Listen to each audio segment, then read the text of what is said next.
Hello and welcome everybody. Happy New Year. I'm Dr. Katherine Horton, and before I start I would like to do the usual thing of just checking the sound, please, so just bear with me. I have to wait for it to start on YouTube. Okay, it sounds like you can hear me all right. That's great. I'm so pleased to see you guys. I have missed you a lot. I have been trying to get a lot of things done. I was away, and I spent some time with family, and then I was visiting people. So I was offline for quite some time, but I was working all throughout. So now in 2019, we have big plans, really. We would like to make everything pay off that we worked for in the last 2 years.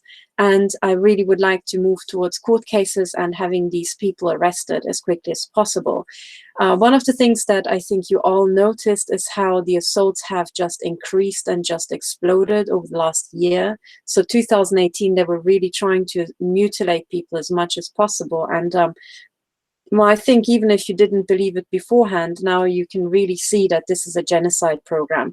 So the entire point of what the European and the American intelligence agencies are doing to the population is trying to kill as many people as possible. So the killing is being done with cancer, and there are reports that there's a cure for pretty much all of the cancers that are currently out. So it turns out that people are being tortured to death, really. And this fits into the entire satanic scheme of trying to cause people as much pain as possible. So, you know, relatives and family and friends are being assassinated and are dying. And this is happening all across Europe and the US. So my major concern is to have this genocide program shut down as quickly as possible before even more people are murdered. And I would like to turn it around on them. And I would like to use the anti-terror legislation to have these people arrested and basically either locked up for the rest of their lives, or ideally using military law, have them executed for what they have done and are continue to do with incredible brutality. So what I would like to say straight away is that there's absolutely no question about who is doing this. So the people who are engaged in this are all the heads, the current heads of European intel and the heads of American intel. There's not a single intelligence agency that is not involved. And then the other people who are doing this are, of course, the military. And then lower down, you have, of course, the police and psychiatry, or, well, spy psychiatry, as I would like to call them, in 2019, and so on. But all of you have to be aware that it might be hidden to us, but among these people, there's a very strict, very well-defined hierarchy, and nobody does anything without being paid or being ordered to do so. Okay, so it's essentially the system of thugs and whores who really couldn't give a damn about anything unless they're paid. So because there has to be always orders and there have to be payments, this immediately means that the entire telecommunication data and the financial transaction data already identifies every single one of them. Now, regarding the floating death squads that we have everywhere in Europe and the US, which are these directed energy weapons hidden in cars and rucksacks, well, it does take some, you know, basic training to know how to use them. And we already know from the testimony of Carl Clark, who worked for MI6 and Mossad, we already know that people are being trained in the use of these weapons. Okay, so there are certain flats where, you know, the weapons are aimed at somebody, and then people come and get trained up in how to mutilate people to death, essentially. Okay, so this would be done in the UK by, you know, run by Andrew Parker, head of MI5. In Germany, it would be run by the Verfassungsschutz, which was up until recently run by Hans-Georg Maaßen, and so on and so on. Now, you know, there's absolutely no question about who these people are who are involved, all right? And every single trained assassin floating around is known to, for example, MI6 and CIA, because they trained them, okay? And they paid them. So there's no mystery. And it means automatically that there must be databases held by MI6 and CIA that have the full data on all these psychopathic degenerates and these trained serial killers. Okay, and the trained serial killer these days with these directed energy weapons could be a 12-year-old child. right? Whose daddy is a Freemason and who got all the gang stalking training, you know, say from the BND when he was 8 years old and so on, okay? So this is hugely dangerous because these criminal psychopaths, like the heads of MI5, MI6, and German Intel, have built in an army. This is Gladio 2.0, really. Okay, there's a silent army of sleepers and not so much sleeping sleepers who are there just to kill off the rest of the population.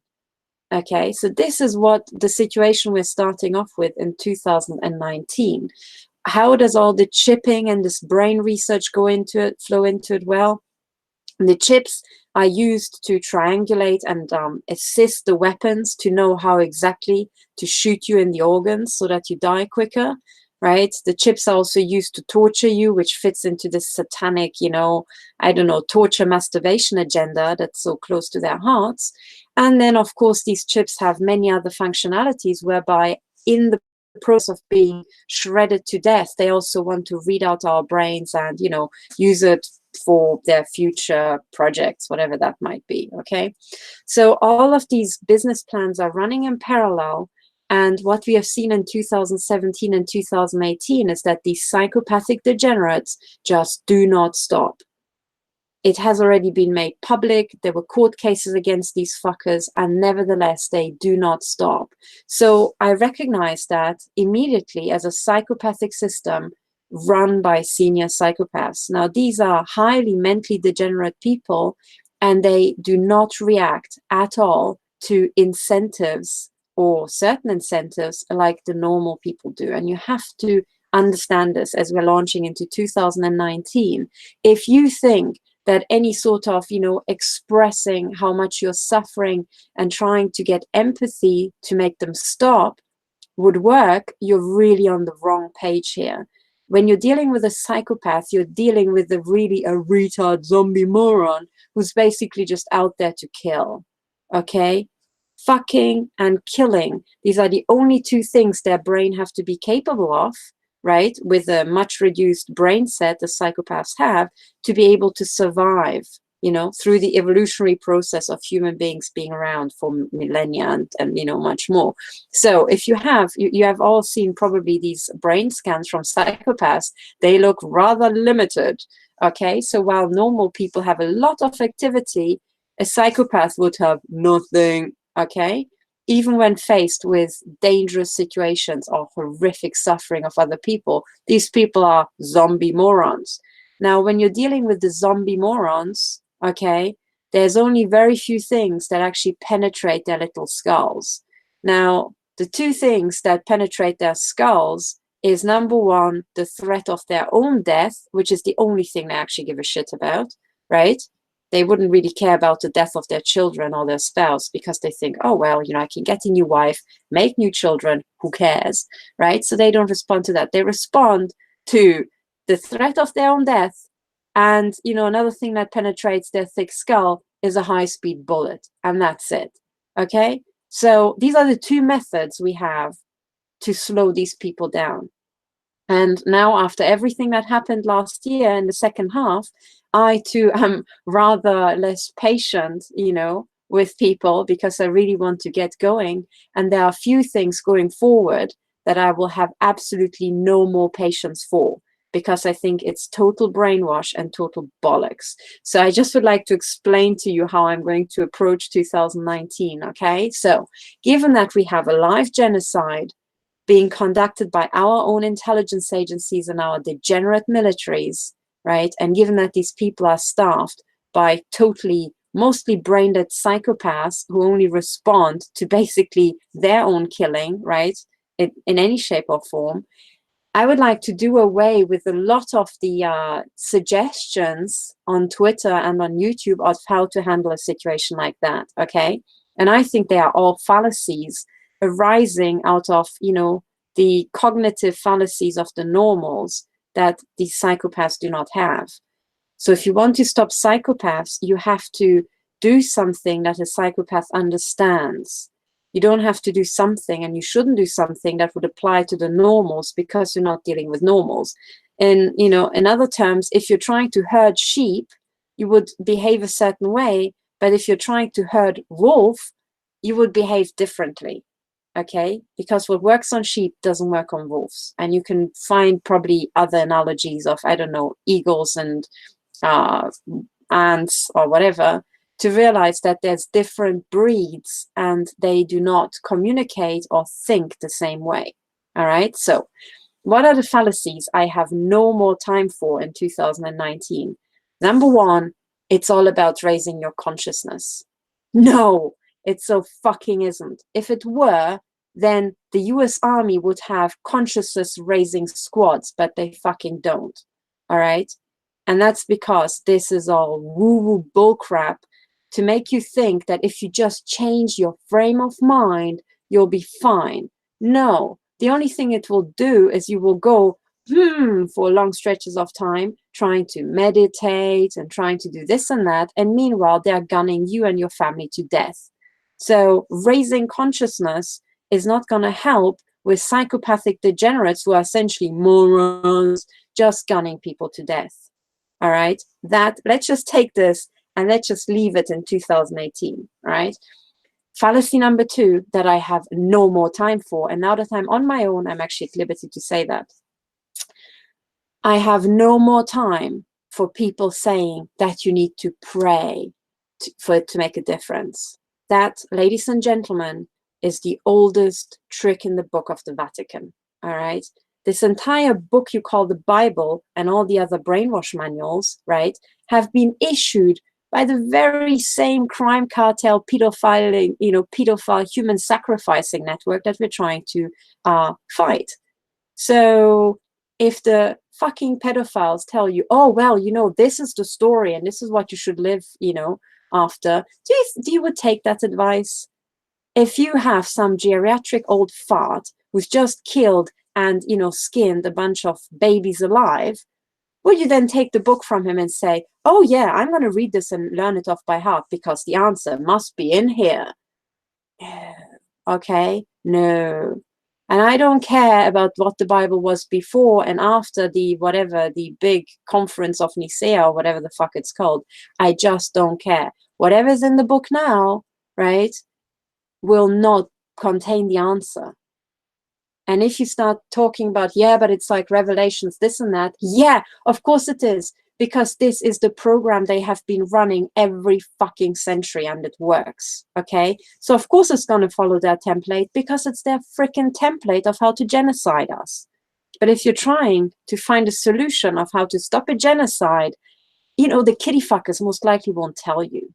So let's just stop all this about the Revelations, this and that, and the Bible. And the other thing you absolutely have got to stop is this thing of thinking, oh yeah, if I just put my hands like this and talk to myself and imagine a big daddy to save my ass, everything will be fine. No. If that would have worked ever, then religious wars would not be so bloody, right? But in actual fact, they were all horrific. And in the end, everybody died. So if you want to have it different this time, let's put all the praying bullshit also behind us. All right, please, because it doesn't make a fucking difference. All right, some of my colleagues were literally praying machines and they were mutilated real hard so that they lost the ability to walk. So as a scientist, I would say, okay, this working hypothesis of praying to make a difference has now been amply tested. It ain't working. Let's try something else. Okay, and if you ask me why there's so many trolls going on about like, oh yes, well, I will pray for you and I will do this and praying really helps and finding fucking Jesus really helps, I think I've got the answer. And it's because it pushes you into this state that is actually an artifact of your genetics, okay? But only you, the normals, have this genetics. The psychopaths don't. All right. And the genetics is the following. When you're born into herd animals. All right. So when the little babies are born, they have to have the programming come with the hardware, which is to follow a leader. Because if they don't follow a leader, these little herd animals are just going to wander off on their own, right, and not follow the herd. So you have this inbuilt mechanism to follow a leader. Now, as your brain through evolution became ever more evolved, you could see that the head honcho was just some dude. And most of the time he cocked things up. So really believing in him as the ultimate leader was harder and harder. So what humans do is they say, okay, that sweaty, hairy dude over there ain't gonna do it, but there must be somewhere a big supreme leader, a big daddy who's taking care of me, and let's just address him, through this advanced mental imagination that we developed, right? It was this imagination that helped us realize that the leaders we had were a bunch of gits, right? But it's the same imagination that's now projecting it onto God. Now, if you're a psychopath, you don't have this. You're just not born with this hardware installed, okay? You do not follow a leader because you think you're the supreme leader yourself, right? You don't give a shit, and you don't take the other people seriously because in your eyes, they are basically roaming objects. So as much as you're not going to declare your toaster or your microwave to be your supreme leader, a psychopath is not going to grow up following a leader. All right. Now, if you imagine a population of psychopaths with normals, the psychopaths all think the same, and they will recognize other people who think like them, right? And then after a while, one of them, after they have been watching the normals for centuries, one of them eventually goes, could we use this difference between them and us for something? Yeah, hell yeah.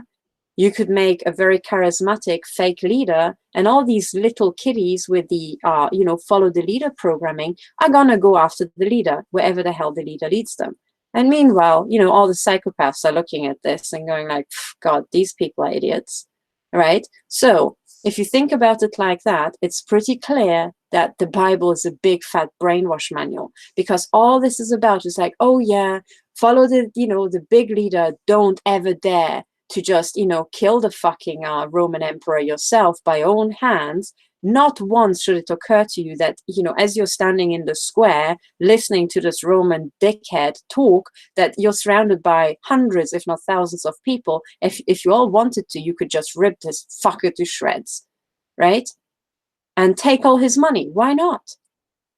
So to avoid that of ever happening, the psychopaths had to develop, something, this sort of projection, where all the normals can project their hopes for their big daddy onto this image. And then most importantly, they shouldn't fight back. And then this Bible contains all these things about what you should or shouldn't you do, blah, blah, blah, blah. And, take the 10 Commandments. Funnily enough, it's exactly those things that the psychopaths couldn't give a damn about. So you guys stick to that. Meanwhile, we're going to kill you, rape your wife and your children when we break in your home, at night and anesthetize you just for laughs and just to take some, film recordings, which we can sell to our customers. This doesn't fit the 10 Commandments, right? But yet they do that.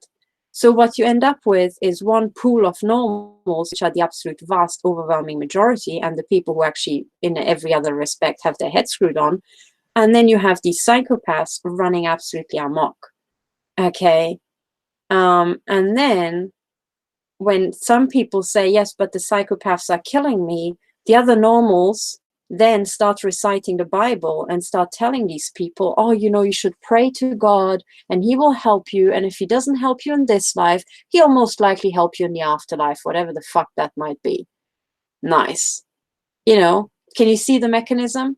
Instead, the alternative would be somebody says, look, these psychopaths are torturing and killing me. And then everybody else says, this is fucking ridiculous. Let's go and kill the psychopaths. Boom. Done within an afternoon. No more psychopaths in the genetic pool. And if we keep doing that, problem solved. And we can all have our normal lives. We're not being raped. We're not being gunned to shits like I am, wherever the hell I go and like all the other thousands of people. But no, instead, we all have to just pray and hope and this, change and hope. Yeah, we had that before, right? You know what happened. So let's take all this and put it away. And I tell you, if you sending these messages about how praying and meditation and raising your consciousness is going to help you against an integrated weapon system controlled by the US Air Force from AFB Shriver, what you're signaling is that you're a fucking moron. Now, if I'm a psychopath and I want to kill as many people as possible, I would start with the fucking morons, because they're morons, right? I mean, first of all, as if I were a psychopath, I would say, well, I don't need them. Second of all, they're so fucking stupid. They're never going to cotton on to what needs to be done to stop me. Let's start with them, right? I find it highly counterproductive. I really, really do. But besides, it's much worse than that, because you end up, you know, think through what you do when you're praying to somebody. You know, you're like, oh, please, God, please, please, please do this for me, please, because I'm too fucking useless to do it myself. Okay, please help me, please, please, please. Like, you're like a 4-year-old child going like, oh, daddy, please, could you get me some cookies from the shop? Do you need that? You're a fucking sovereign adult. If you want to be a sovereign adult, behave like one. Don't go running to Big Daddy. Sort the shit out yourself. Okay?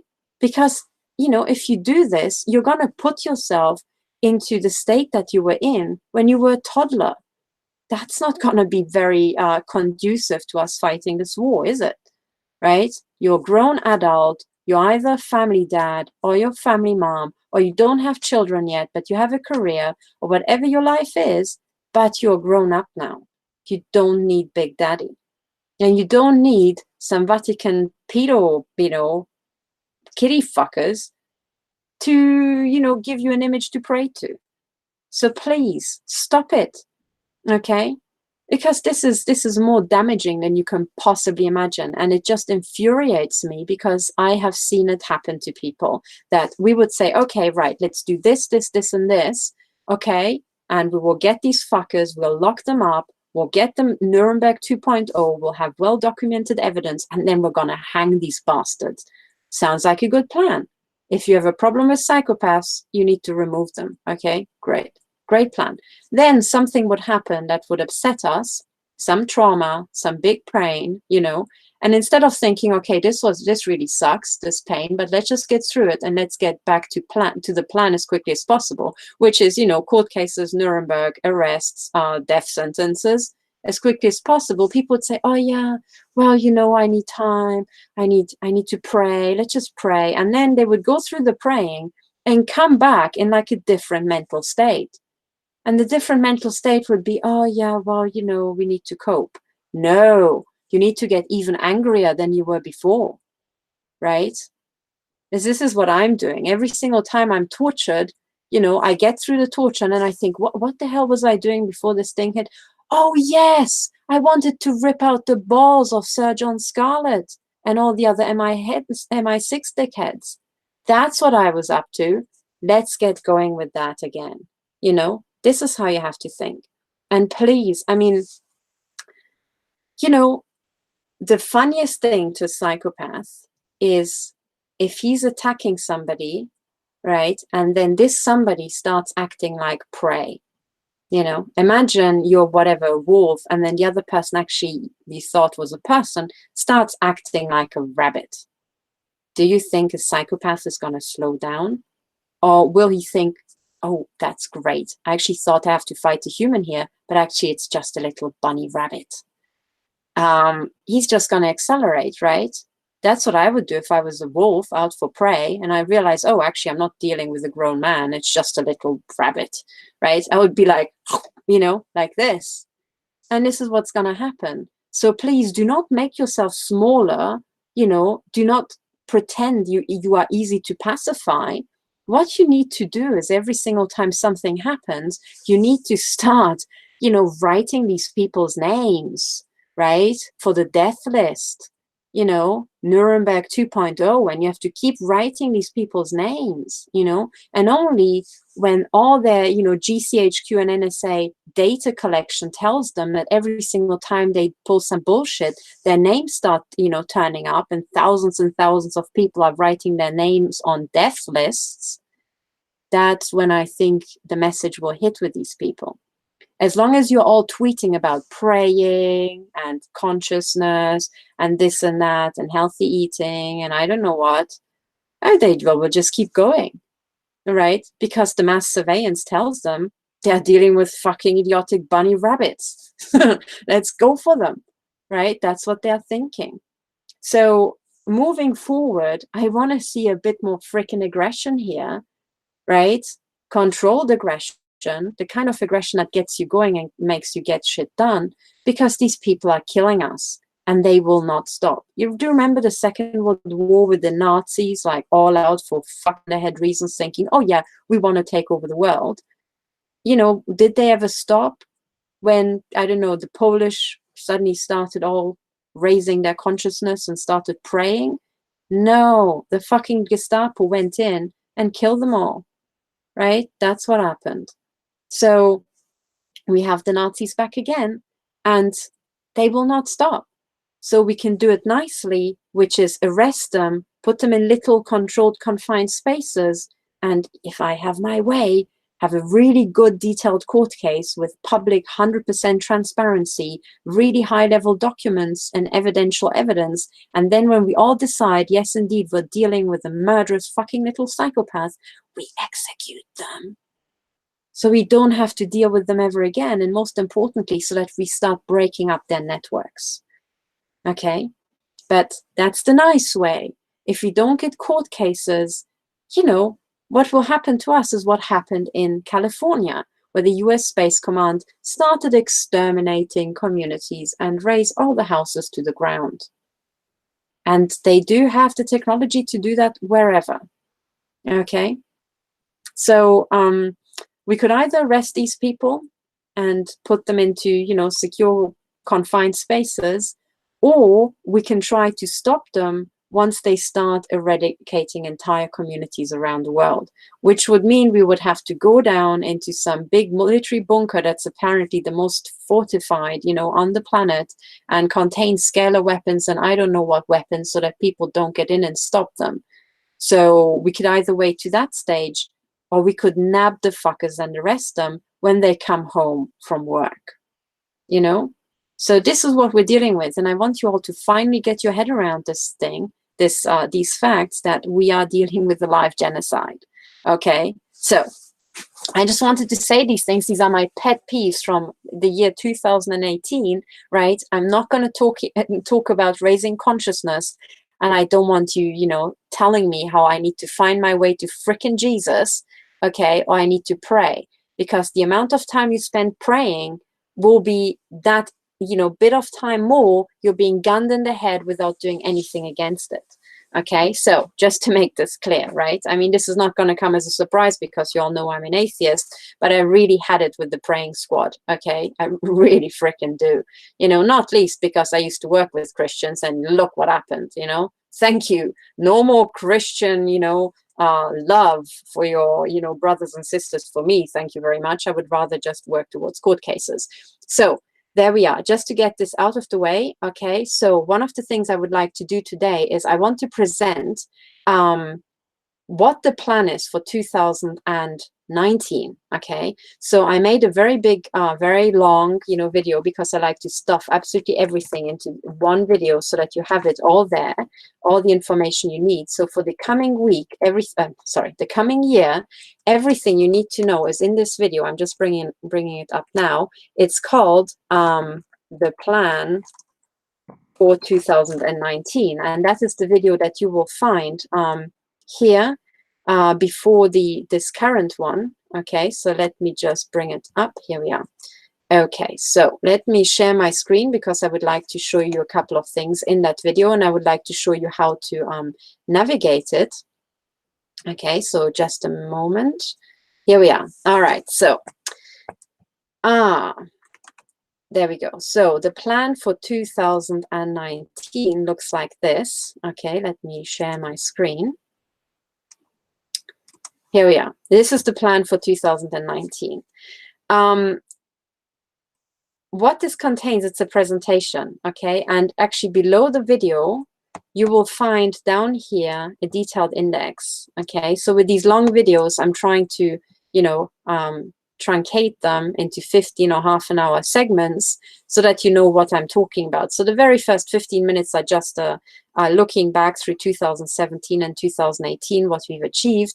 Now, the next half an hour is a battlefield overview where I'm going through and I'm identifying, maybe I can show you here the still image. I'm identifying all the people who are involved in all this at the highest levels and also, you know, further down, right? These are all the different people involved. And then I'm also discussing, you know, that they are captured, first of all, and then starting at 45 minutes, how to recapture these people. Okay, how to recapture these organizations, and I'm explaining what organizations you should start off with, and I basically cross out most of the top level organizations, right? In the end, I settle, and the reasons for that are explained in great detail. In the end, I settle on the courts, and I say we should recapture the courts first. Okay, now I emphasize recapture, and the reason why I do that is because here I also show you my working model of what the courts currently look like. Okay, and the courts, this is an organigram. In my view, the courts are a patchwork of captured people and captured courts and functioning courts with honest judges. Okay, so you have sometimes a captured court with some honest judges, or a functioning court with some captured judges, and so on and so on. And in this presentation, I explain how to go about recapturing the system. Okay, so you know, the recapture section starts at 1 hour 25 minutes, and then starting at 1 hour 45, this is where I start talking about the plan for 2019. And the plan in a nutshell looks like this. Okay, I'm just gonna you can listen to the presentation, but in a nutshell, I want to have the following time schedule, which is ludicrously tight. Okay, but if you agree, I want us all to work to this. Number one, I would like to have the tick box affidavits done this winter.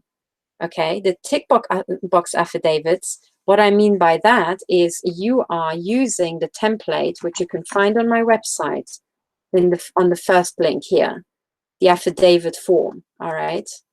Oops. Okay, so the affidavit form is this one here. The first one is the explanatory notes. The second one is what you would be filling out in OpenOffice, please, not Word, OpenOffice. And the third one is, you know, for viewing only, a PDF version. Okay, so this is this tick box survey here with all the different offenses, you know, like intrusive surveillance, stalking, and all you have to do is tick what applies. You tick how frequent it was. Do you have evidence for it that you could present in court? Yes, no. And when did it start? Year, month, and year. Okay, that's all I need to know. So for every section, what you can do is in your lunch break, you just take one of these sections, like section 3, and look, there are only, you know, 30 items, and you just go through and you say, yep, that applies, that applies, that applies, that applies. Okay, and you just tick it, you know, digitally. Use the computer, please. And you just mark whatever applies. You then, you know, maybe need a bit more time to really pin down what month or year the whole thing started. And then you probably know, do you have good evidence for it, yes or no? But please also mark the ones you don't have evidence for, okay? The entire point of this is that we use our collective testimonies to prove the stuff that maybe some of us or most of us cannot prove, okay? That's the whole point. But I want you guys to please fill this out in January and February. Just download it, get started, get it done. It's 94 pages, but look, it's 94 pages of a freaking survey. It's not that hard.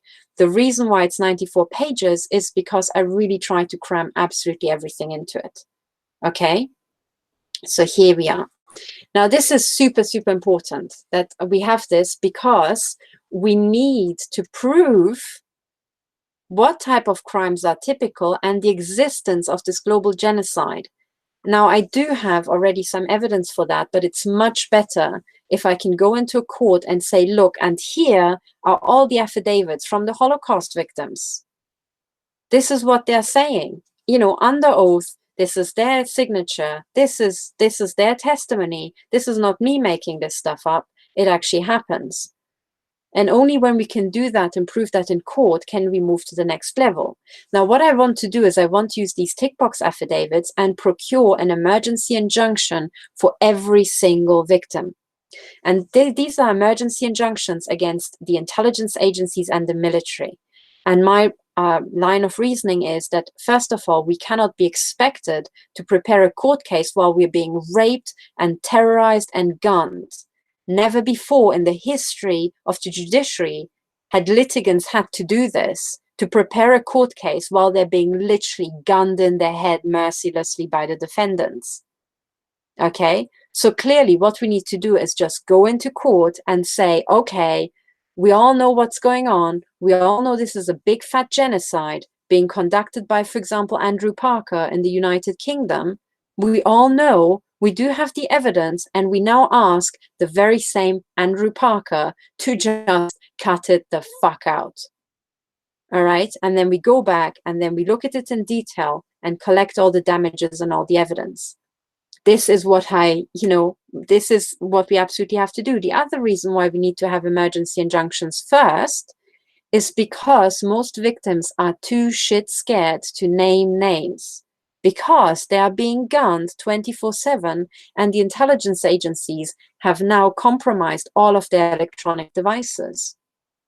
So and also it's known, thanks to Edward Snowden, thank you very much to that wonderful hero, thanks to Edward Snowden, and thanks to WikiLeaks, thank you very much for the wonderful hero Julian Assange. Thanks to these people, we also know that the intelligence agencies routinely spy on lawyer-client conversations. They are violating lawyer-client privilege as a standard operating procedure. And then if you look at, for example, things like the Dutroux affair in Belgium, and we look, for example, at the murder of Jill Dando, it also becomes clear that the intelligence agencies spy on the victims, and those who have solid evidence are simply killed. Okay, so in these situations, we cannot move forward because all of the victims are, first of all, in danger of dying from the non-stop gunning, and then are in danger of being murdered by these psychopathic serial killers and the intelligence agencies.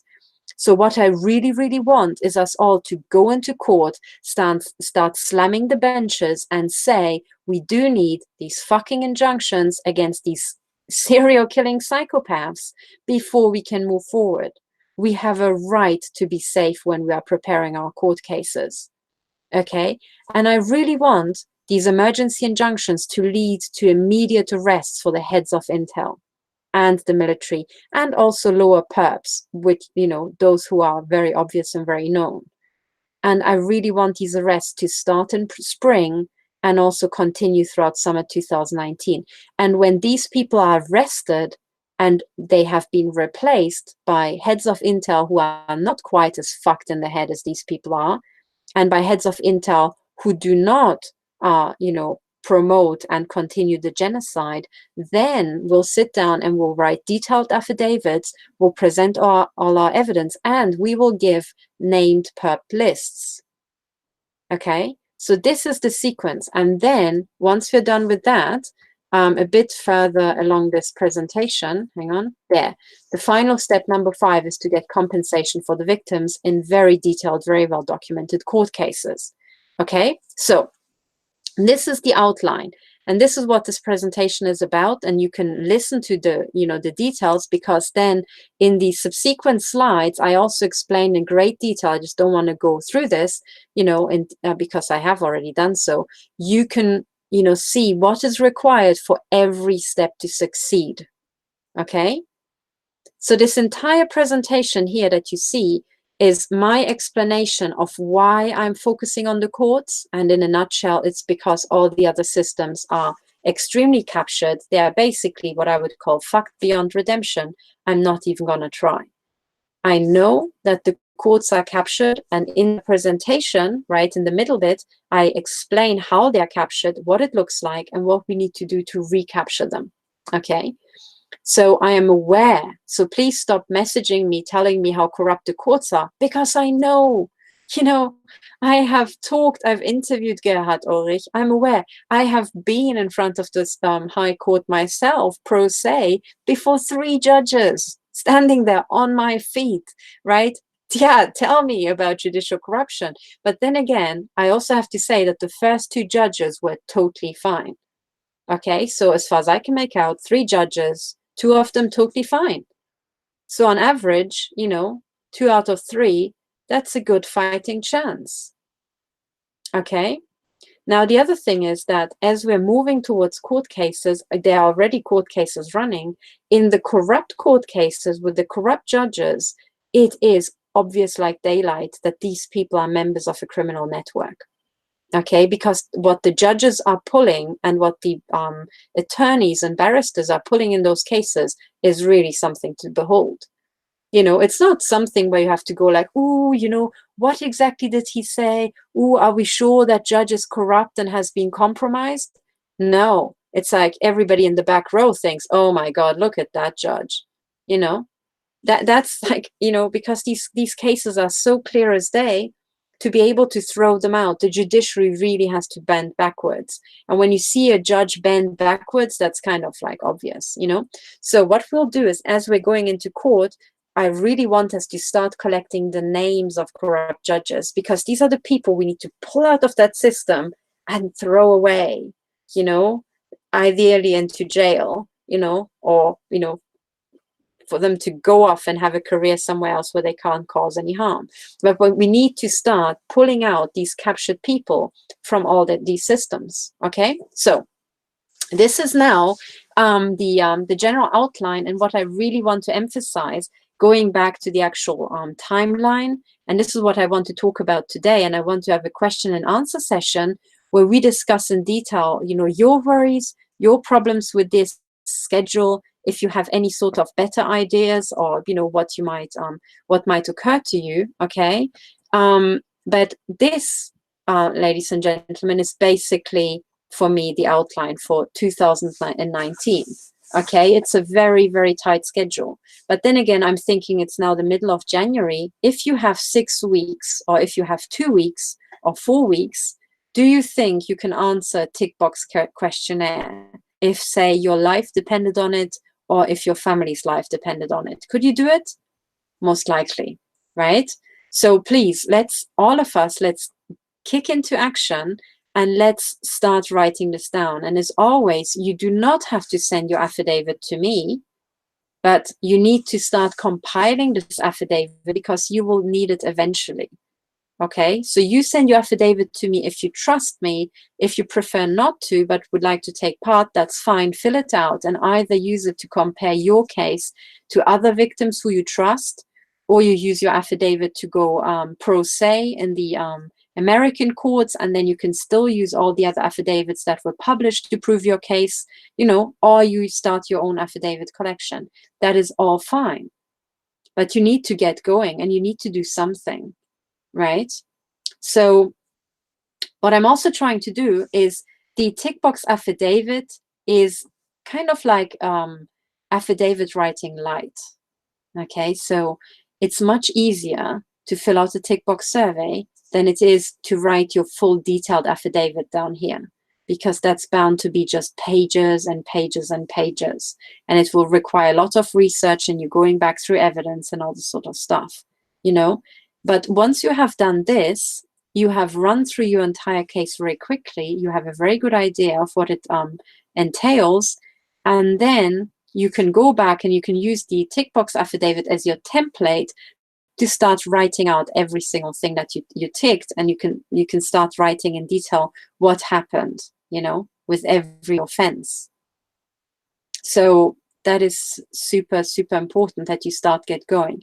So now this is why I come on the show today, you know, as all aggressive and all really pushy, because I really had it in 2018 with very, very many things, right? As you can imagine, I worked really hard, and then, you know, things took me sideways. I was swatted sideways, and I really could have done without it.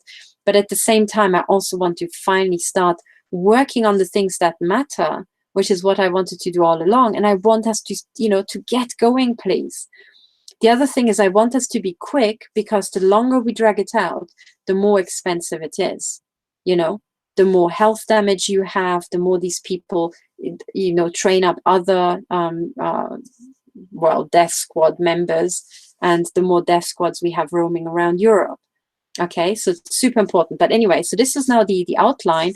Now let's launch into the questions and answer session, because if you have questions, post them in the chat now. I'm going to read them live.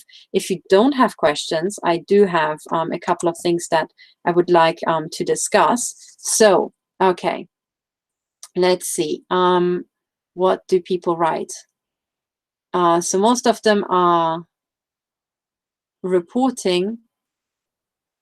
Okay, so somebody says, even if you go to court, you will need absolute proof to beat a good defense lawyer in court. Yes, absolutely. And one of the things that I'm talking about is that we need to have the same standard of evidence, right? And it should be the highest evidence that is out there. So what I want us to do is we should start filming gang stalking. We should start taking photographs of gang stalkers. Even if a still photograph cannot prove the gang stalking, in parallel, we can subpoena the data for the gang stalkers, because we have all these testimonies from many unrelated people. And then we can check, is this person whose photograph you've just taken on the payroll of MI5 or their contractors, right? So let's start having that. With the electromagnetic measurements, I was trying to come up with a way to measure the directed energy weapon assaults. The best way I have found to date is use the small green EM fields Acousticom 2 for the microwave attacks. It sounds like metallic scratching, as far as I can tell, on this device. And for pulsed energy projectiles, literally the best thing to do is to have crumpled up aluminium around your body, and have, for example, baking trays, Teflon, and metal, and then you can hear the impact on these things. Okay, now let's go up. So somebody in German says, will there be more videos in German? Yes, there will be. That's another thing I want to do in 2019. I want to reach out to all the German people, and I also want to translate the affidavit template to German.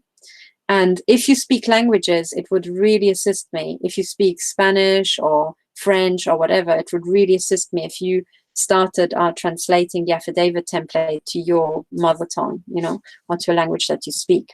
Very important. Now, further up, there was a question, what is my view on the Freemasons?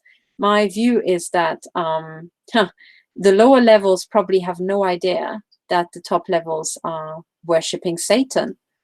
Okay, and I think that what's it called? They call it Baal, and they have all these rituals about worshipping Baal, and oh my goodness. Okay, but at the end of the day, what the Freemasons are, they are first of all a men-only networking club. Okay, men only. So you bifurcate civil society instead of women and men working together, which is what is natural and has, you know, helped humanity through millennia.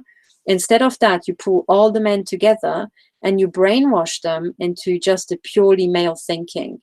And before you know it, you know, there's kind of like a one-upmanship between men. You end up in a very aggressive, very toxic sort of club that, frankly, you know, cares about the things that brutal men care about, which is fucking and killing.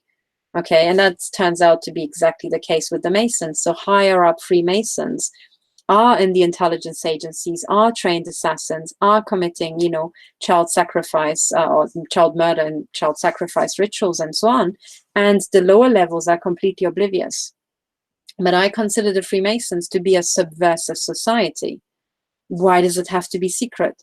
Why only women? By the way, I think it should be checked in court if the Freemasons can even remain men only in Europe, because it's against discrimination laws. Okay, so for example, if you go to Pall Mall in London, there are all these gentlemen's clubs, you know, the Pall Mall London version, you know, not so much the sperm and rhino version, although at the very top they're the same, right? But there, the gentlemen's clubs had to change their membership from men only to mixed, because of the legislation of the European Union. And I think there are one or two that are holding out, but the other ones got scared of being sued, you know. And yeah, so when you start separating men from women, you can tell the Illuminati brainwash is already in full works. Okay. Now, if you think about Masonry as a system, Masonry is an international network, and it is trying to pull the most powerful and influential people from a country. So instead of, you know, them working with women in their country or with people, you know, of their own nationality or the people around them, they are working with other people and networking with them who are elsewhere. Okay, so the interests of the Masons are then separated from the interests and motivations of the local population around them. And that is the definition of a subversive system. Okay, and I think that is the entire point. So, you know, the Vatican has been international for a very, very long time, you know, and when they want to control a nation, when the Jesuit intelligence network wants to control a nation, having Masonry as a front for Jesuit intel, for Vatican intel, is very convenient. And then what they usually do is, you know, you have levels. So instead of having a population of sovereign men, right, who turn 18, and once they turn 18, that's it, right? I mean, they have all the rights to vote, to drive. Maybe not in the US, you have to be, I think, 21 or something, whatever. But, you know, by the time you reach maturity, you are entitled to do everything that everybody else is entitled to do in your country. That is a flat hierarchy. That is a stable system, okay? Because you're pooling, you're crowdsourcing intelligence and input and creativity equally in an ideal situation. When you have Masonry, where people join and there are, what, 33 levels? Well, even if you manage to hop a level once per year, which you might not be able to, it will take you 33 years to climb to the top. That's pretty much the length of a working career, isn't it? So in other words, you will spend all your productive years trying to climb this ladder, this artificial ladder that some psychopaths and people who you don't even know who they are because they're secret have built for you, so that you're in this hamster wheel trying to get, I don't know what you get at every level. I mean, do you get, I don't know, a pack of chocolate? Do you get free Thai hookers? You know, once you pass an initiation ceremony, do you get free cocaine? I have no idea. I guess, you know, you get those plus also business contacts, as in you get the cartel advantage, preferential treatment within the cartel that corresponds to your, you know, loyalty card grade, right? And then you get a lot of free stuff, or you've got opportunities to make money. I think this is how it works, but it will subvert any society because it will subvert the market principles. So instead of people giving jobs to contractors who are really good, they will give jobs to contractors whose daddy was a Freemason, and therefore, you know, Junior is a Freemason, and even though he's an idiot, his company has to somehow be kept afloat by the cartel. So you end up with this system. That's nonsense. And all these people in Masonry, I just want to say to them, you can stop toiling and trying to get to the next level and the next level. I can tell you what's at the top level. The top level is the revelation that you're working for an organized crime cartel. Everybody's worshipping Satan. They are killing people for sport, mostly young children. They are also killing young children and torturing them to derive, as I was told, something that can be processed into a drug called adrenochrome, based on adrenaline, that a child would produce when it's being tortured to death. And you're in that really weird, you know, fucked up drug trade. Welcome. Now that you know the secret, you are basically bound to silence. And if you don't keep your gob shut, we'll kill you. That's it. That's what's at the highest levels. Okay, now you know. Now you can stop toiling, trying to get there to find out. Okay, that's it. So, you know, and the other thing is that if you really, this is actually, you know, a homework for you. If you have a Masonic lodge in your city, which you most likely do, go there and have a look at the architecture on the outside and on the inside if you can get in. Now, being a woman, I never actually managed to get into a Masonic lodge, nor do I feel the need, you know. But on the outside, one of the things I noticed, you know, especially in Italy, where they have very well, obvious and very elaborately decorated, shall we say, Masonic lodges, is I noticed that I could tell which one was Pedo Lodge and which one was Necro Lodge, just from the carvings and the, you know, the what's it called, the reliefs on the building. Okay, so Pedo Lodge would have, you know, tucked away little cherubs, which are basically nude baby boys, typically presenting their backside. Okay, that would be Pedo Lodge. And then Necro Lodge would have skulls and, you know, people who look dead and skeletons and corpses and this sort of stuff, and snakes, typically snakes as well, you know. So it's like, okay, you take your weirdos and you just pull them into Necro Lodge and Pedo Lodge, you know. Great, what a club to join, you know. So that's my view on Freemasonry. Now, what else? Let's see. What else do you have?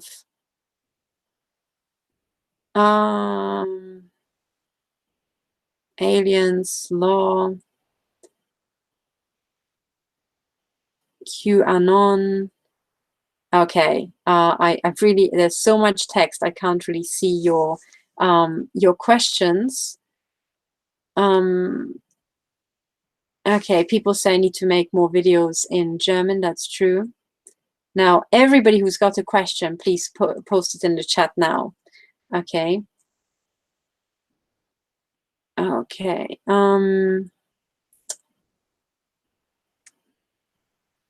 Okay, somebody says, by the way, some comments are not really censored by me, they're hidden by the system. Somebody wrote child abusing on fact rape is the very glue of their beast system. Yes, exactly, it is. And I think it serves this purpose. Okay, so it serves this purpose of number one, generating the control files, right? Number two, having this kind of like group cohesion, right? They're all child rapists. Hey, you know, they work really well together, and you know, you kind of build this kind of clique, okay, around this interest.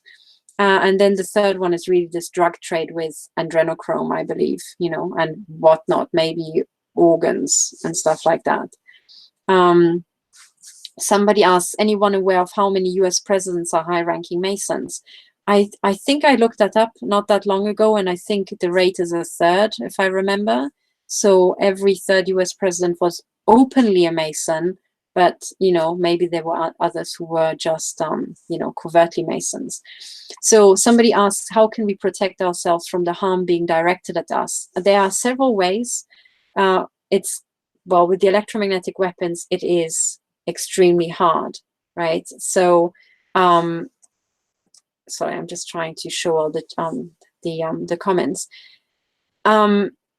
So if you want to protect yourself against directed energy weapons, if it's microwave weapons, then aluminium foil helps. So if your skin is being burned a lot, that's typically microwaves, and you can block it out with 1 or 2 layers of aluminium, you know. That works. If your problem is burning, you can do that. And it's the same principle that protects, you know, a baked potato from being burnt to a crisp. When you put it into an oven, you kind of wrap it in aluminium, and that it reflects, you know, infrared and all this sort of stuff. But it also works for microwave frequencies. Now, if you are talking about the pulsed energy projectiles, it's nigh on impossible to guard yourself against that, sadly, you know. That's yeah, I tried, and there you crumpled aluminium, a lot of sheet metal, trying to deflect the pulses. That is the only thing that you can really do. With the chip torture and the mutilation, it is extremely hard as well, because you have these chips inside. So when they heat the chips and when they cause pain with them, it's impossible. You can't do anything. You have to get these chips out. The mental guarding, that's certainly possible.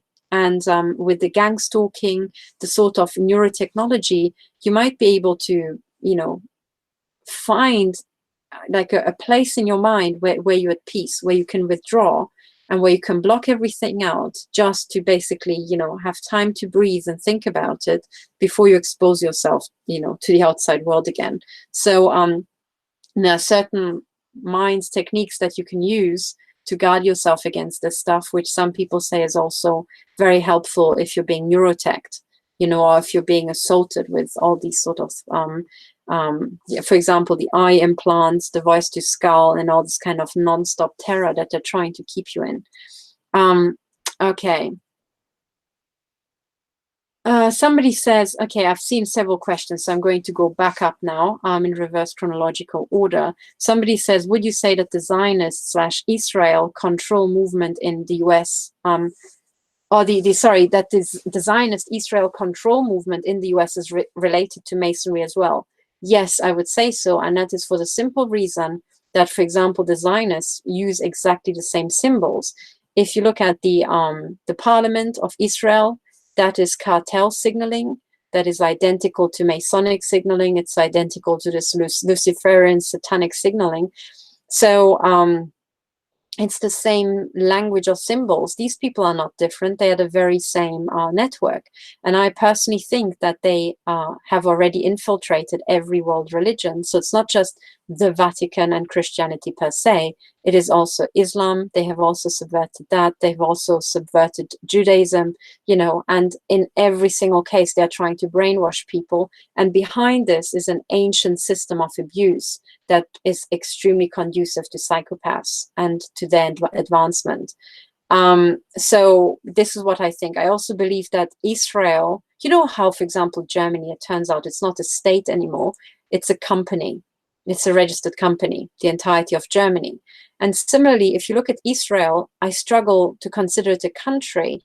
It appears to me, and I think David Icke called it the Rothschild fiefdom. I think that's accurate, right? I mean, after all, it was Baron Rothschild who was congratulated on the, you know, the forming of Israel. But I also think it's not just a Rothschild fiefdom, even though it is. What it actually is, it's a satanic state.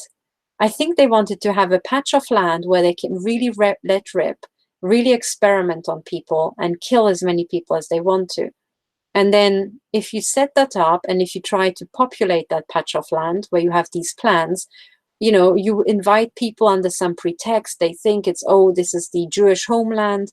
And actually, it's not. It is a satanic, you know, kill fiefdom, really. And then you would, I think, end up with Israel. You would have settlers who maybe have honest intentions, maybe were fleeing persecution elsewhere, and they are being used as a cover for, you know, the mass murder of Palestinians that we see. This is my view on it, you know. But I had this outburst about religion, and I hate all religion. So I do not distinguish out of principle between, you know, the Quran and the Bible and so on. I do not distinguish between Christians and Muslims and Jewish people, simply because I think they're all brainwashed. And they all seem to be brainwashed by exactly the same psychological tricks. So I don't really care what they think in detail. Okay, so now let's go back to the questions. Okay.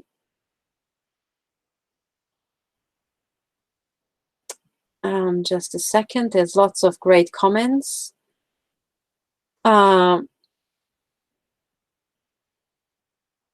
Okay, somebody said, do you know how the nano self-assembling microchips you've mentioned previously are able to precisely locate/target in certain parts of the body before reassembling? Oof. I have heard, for example, about chips being in the kidneys, and it could be that these chips, you know, get kind of flushed into the kidneys by a natural process, and then get stuck there, or, you know, their parts and you know, accumulate in the kidneys, and they can start to you know, put themselves together. It could be a process like that, you know. But I am not an expert. I think the real expert is Dr. Hildegard Stanninger, who has spent a lot of time researching this. And I think in her book there might be some information on that. But I have heard other victims you know, report to me that these kind of things are something that she discusses. So I would actually, you know, the details I would rather leave to her, because she's the field expert and I actually don't really know the details. But I have heard that this is certainly possible. Okay, so there were other good questions. Let me just scroll up. Just give me a second. Somebody says, thanks so much. Can we rid the Freemasons? Can we get rid of the Freemasons? I have no idea, but one of the things that we can do is we can start putting in legislation that outlaws secret societies so that the membership of every club has to be made public, especially if they're above a certain size. And I think, given that what's happening, that we have all these secret conspiracies by people in secret societies and intelligence agencies, I really think we need to start moving to that type of legislation. So if you could just go to website and find an alphabetic link, an alphabetic list of all the members of the Freemasons, do you think that would really help you? You know, for example, you could check if the people stalking or harassing you, or, you know, some high-level perps are in the Freemasons or not. I think that would be really, really useful. And I think what we can do there is make their membership public and then start informing the lower ranking members of what Masonry actually is. And then once it's public that it's to do with Satan worship and human murder, you know, appearing on the listing is not that cool anymore. So then I think people would leave. Okay, so somebody asks, how do the powers decide on who to target, and how would somebody know that they are being targeted?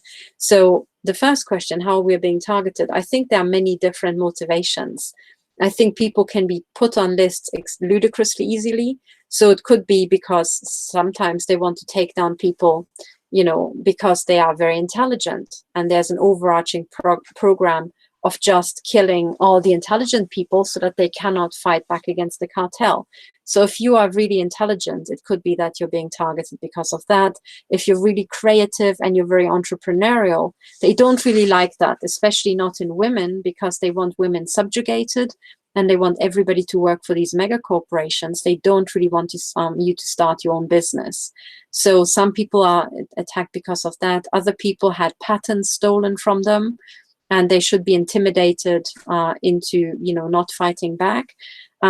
Other people have been targeted because they became whistleblowers. Other people became targeted because they helped victims.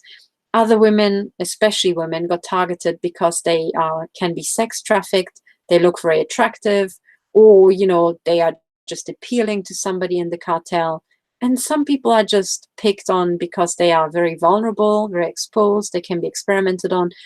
So for any reason, really, you know. And I think by now I am, even though these categories do exist, for the individual victim, it is of absolutely no importance why he or she is being targeted. You know, it really doesn't make a difference, because the outcome is the same, and the way you have to fight against it is still the same, you know. So, and also, do we care what goes on in the mind of a psychopath? I really couldn't care less, so I don't care why they target people. Okay, so other questions.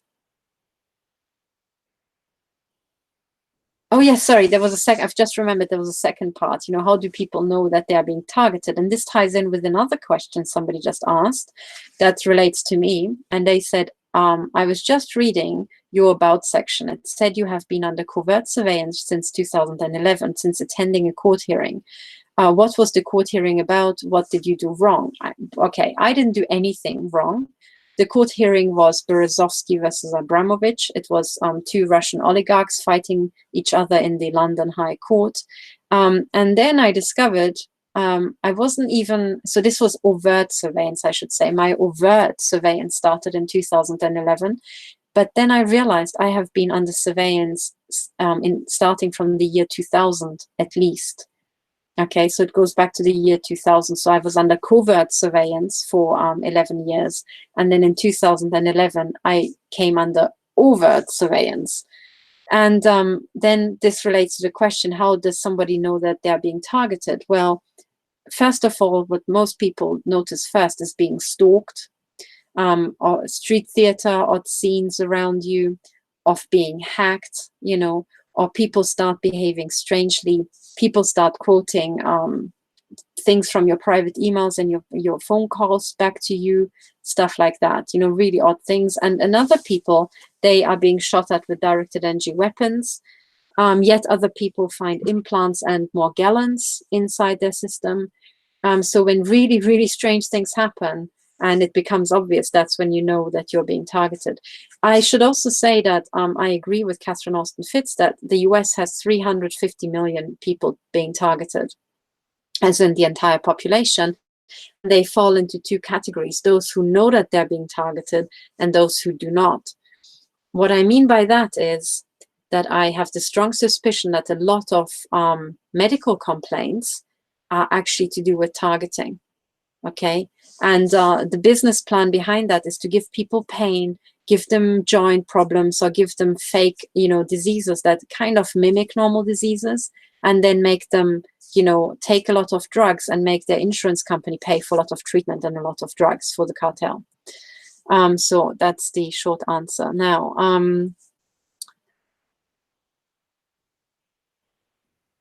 okay, somebody said, what do the necrologists do? Well, I meant necrophilia.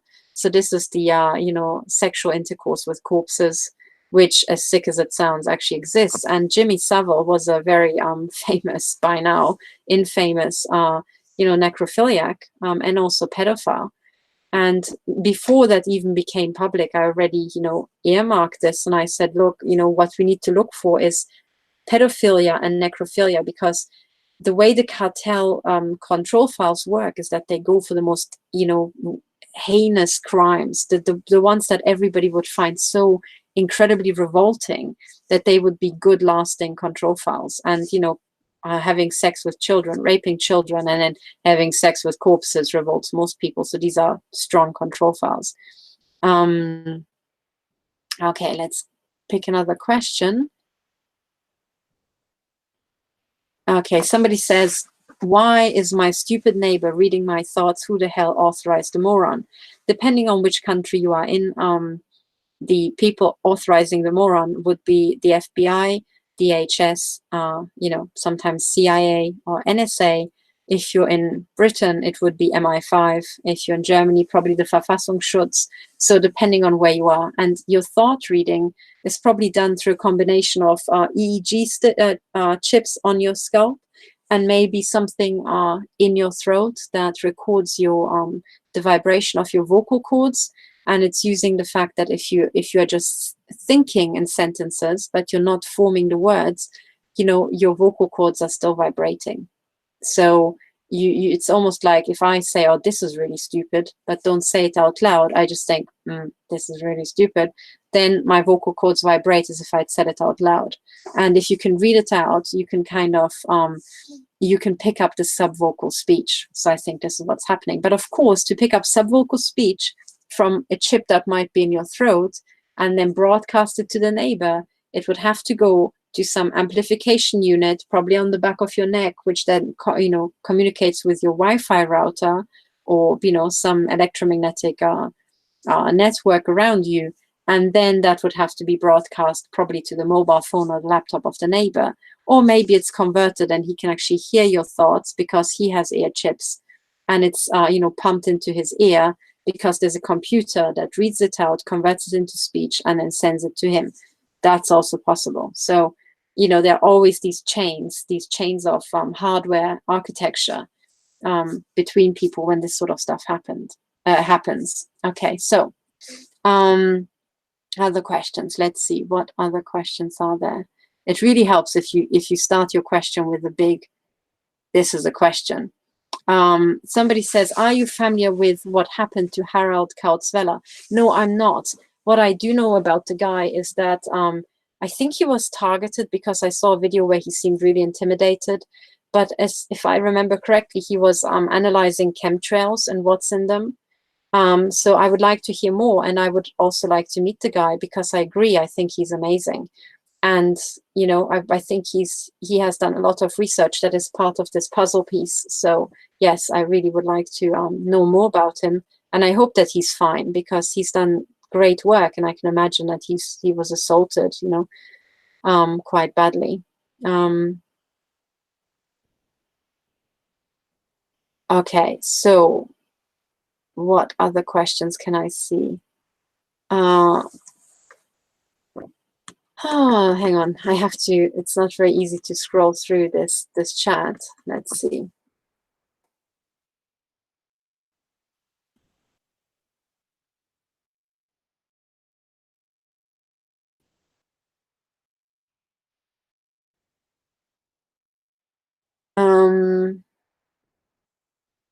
Okay, hang on. Any other questions? Let me see, let me see, let me see. Okay, question.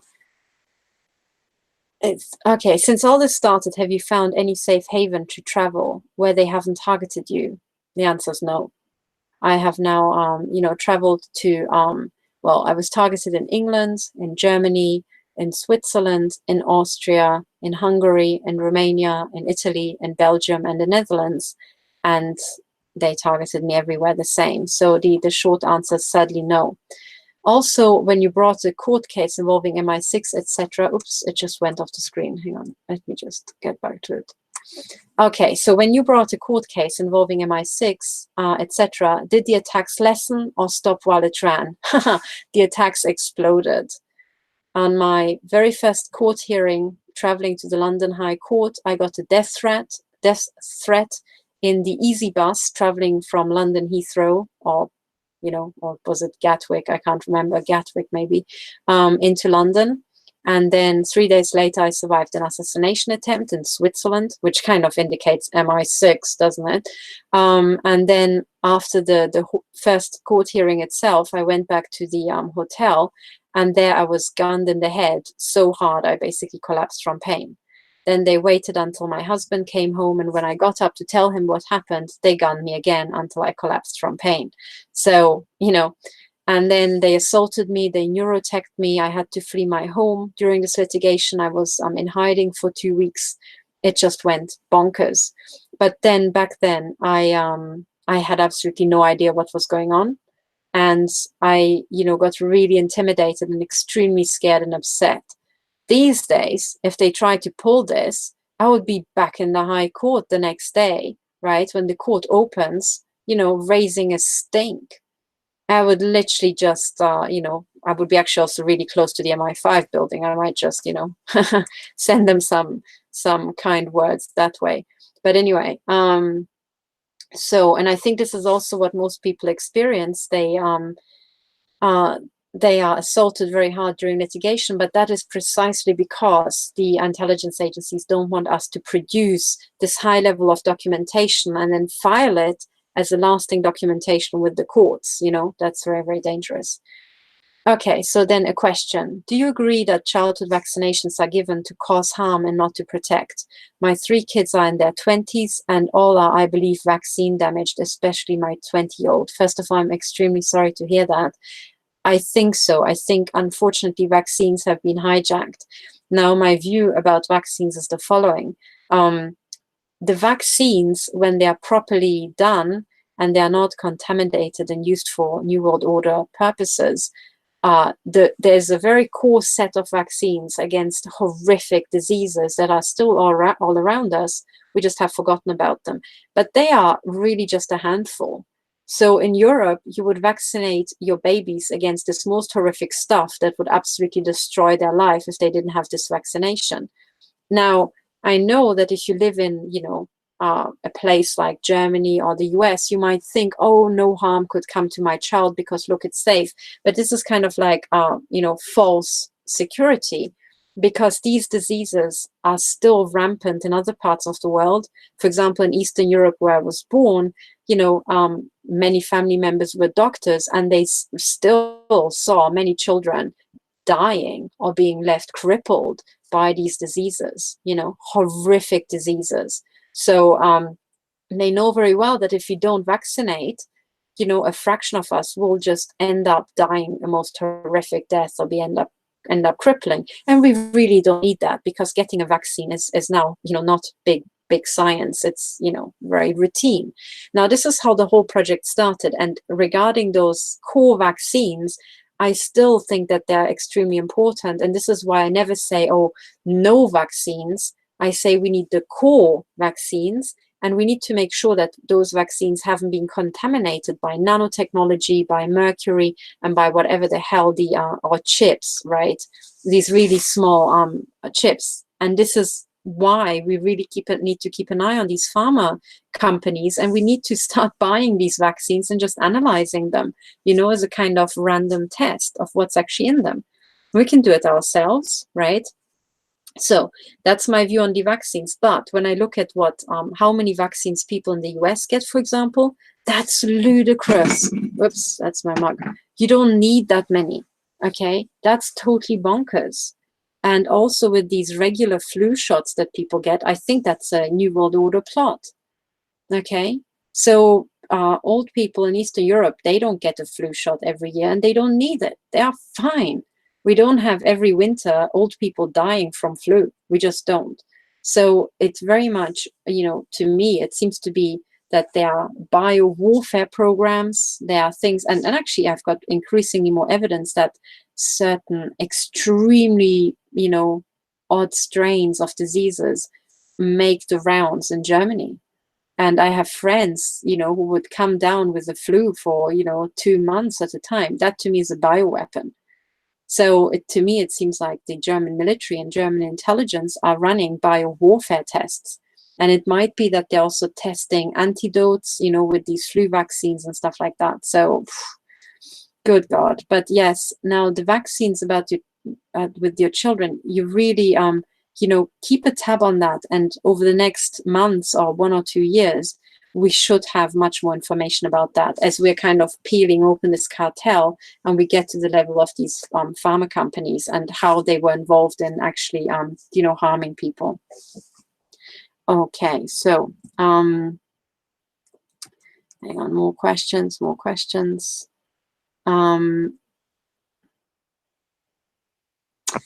Do elderly people in Europe get the pneumonia vaccine? Asking for my aging parents and concerned because of my targeting. I think some people might do that, and this, you know, ties in with exactly what I was talking about.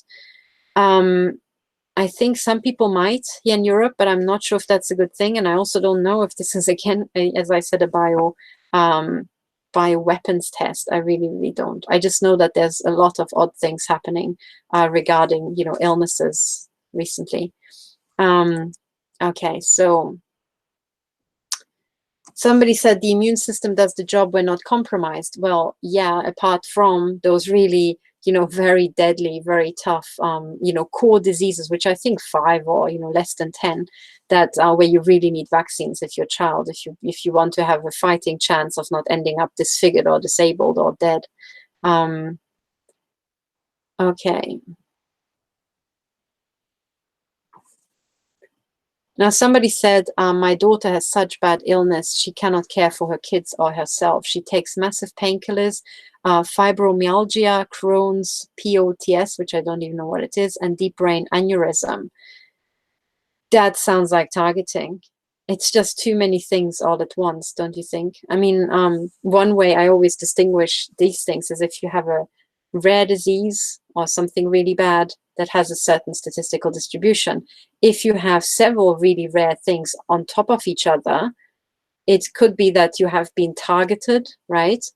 Or it could be that you're being targeted with a weapon and then your doctor maps your symptoms to what is closest to what they're observing, not knowing that if they just said, look, you have implants and you're being assaulted with directed energy weapons, the whole thing would become clear.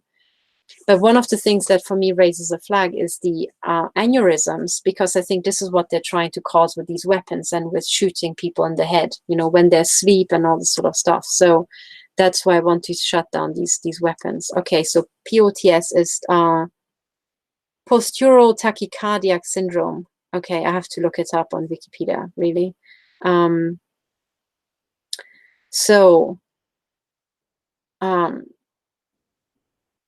Okay, what are my thoughts on the vast amount of controlled opposition that exists in the alternative media? Do you think these people are paid to protect Satanists or surely Satanists themselves?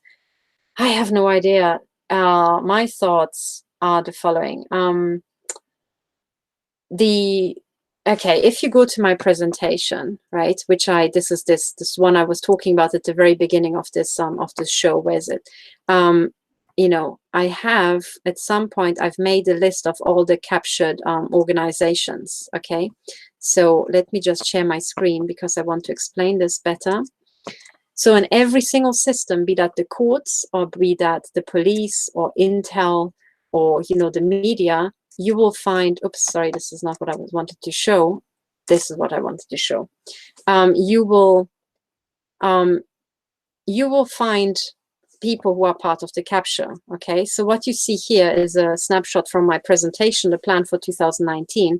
And you can see that I have the media here. Maybe I will go one, you know, a bit further back. Sorry.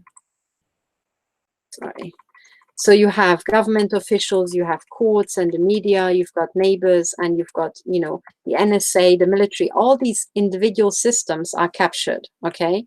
And they are all captured the same way. Now, when we're talking about the media and the alternative media, okay, we know that the media is captured. It's owned wholesale by the cartel, and it's controlled through the Trilateral Commission and all these things, right? We know that. Now, the alternative media will follow exactly the same pattern of capture. And somewhere here in this presentation, I made this diagram of what capture looks like. Okay, so if you are mapping now the alternative media scene, let's say you're at this level, okay, and every single one of these big round circles is somebody who's in the alternative media. Some people are syndicated, you know, for example, this would be InfoWars, and then you have, you know, Alex Jones and his other, you know, colleagues. Sorry, I'm not pointing at anyone particular here to say that they are captured. I'm just trying to explain that, you know, you might have different people within a syndicated system, or you might have all these people stand alone, and they will be a mix of captured and not non-captured people. Now, what sometimes happens is that you have so many captured people, they put out a certain story, and then all the people who are not captured would start parroting it in turn. Okay, so you get that as well. So the captured people, well, I think there would be venal people who would just, you know, say whatever is they're asked to say, and maybe they don't even realize that by doing that, they are protecting Satanists. I want to get to a situation where we make this, you know, as clear as possible. And then we know, once we have given them evidence that the people behind these things are Satanists, and they continue to, for example, libel victims and so on, well, then they clearly are protecting the Satanists, right? Or they are Satanists themselves. Now, who is just protecting and who is an active Satanist? I think we can only find out if you get into Bluffdale and start analyzing the telecommunication data, you know? I think that might help.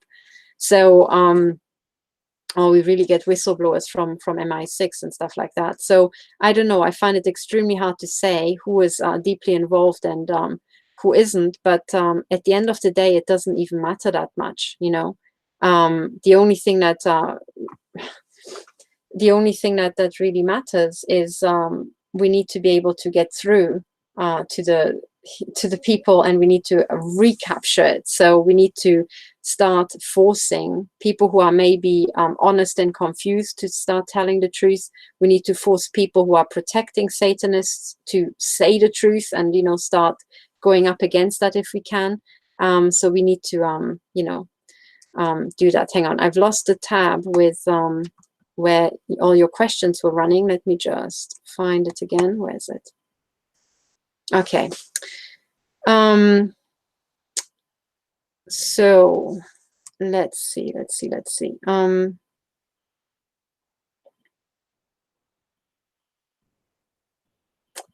Somebody says CERN is connected with the AI, Orion, Beast System, Mandela Effect, Stargate, Ancient Technology. Okay, technology. I've no idea. It seems like quite a mouthful.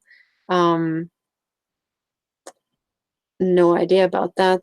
Oh, here's another comment. Surely the majority of people at the mainstream media think they are documenting the truth, but controlled opposition within the alternative media know the full situation to a certain degree and purposely mislead. Yeah, well, exactly. That, I mean, the purposefully misleading aspect is certainly true, you know, that that's the case. Okay, so let's see. place your questions in the chat now. I'm just going to try to scroll up and find some. Hang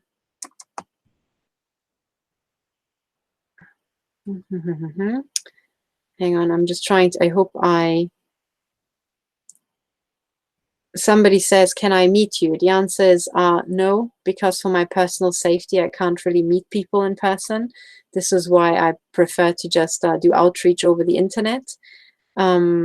But one of the things I'm trying to do in 2019, which I should say, is I'm trying to set up scanning, you know, but at the university where I control the data and I have access to it, because I still haven't been given the raw data by the Belgian university that I worked with, you know, with Melanie Richan. So that's very upsetting. You know, basically they measured me and they never ever gave me access to my own data. So, you know, you can guess what happened there. Okay, let's see. Let me scroll back down. Question, do you think Julian Assange and WikiLeaks could actually be an NSA lead operation? Or lead operation? Lead operation. I have no idea what a lead operation is. I would have to kind of fill it out. You either post the definition or, you know, do I think that they are an NSA operation? Well, do I, for example, think that Edward Snowden is an NSA operation? Well, if it were, it would be a white hat, you know, operation. It would be people within NSA trying to recapture NSA, because let's remember, it's only thanks to Edward Snowden that we can confidently talk about the all the software tools that GCHQ is using against victims, you know, all the targeted ads and all the other, you know, funky things that they do with your computers. Edward Snowden leaked all those things, right? Now, what would we do without Julian Assange? Well, if we didn't have WikiLeaks, we wouldn't have all these documents, right? We wouldn't know what a bunch of psychopaths the US military are, you know? We wouldn't have all the documents from Chelsea Manning. We wouldn't have many, many other documents. And I'm not sure if you ever tried to search WikiLeaks. It's vast, right? So we'll probably spend years and years going through that. We should go through that and really do the forensics on what exactly happened. Now, WikiLeaks is unprecedented in the history of mankind. Okay, so to have a central place where you are leaking government secrets has never happened before. Government secrets were leaked bits and pieces here and there. So, you know, and typically people either died or, you know, had horrific things happen to them. So to establish in our society a central place where we can leak all this information is extremely important. We need more WikiLeaks in the world, you know. They are safety valves where if everything is captured, we can actually have access to information we need to, you know, to pull it back out again. Okay, so so hang on. Hang on, I hope I answered the question. But then again, I don't know what the lead operation is, so you would have to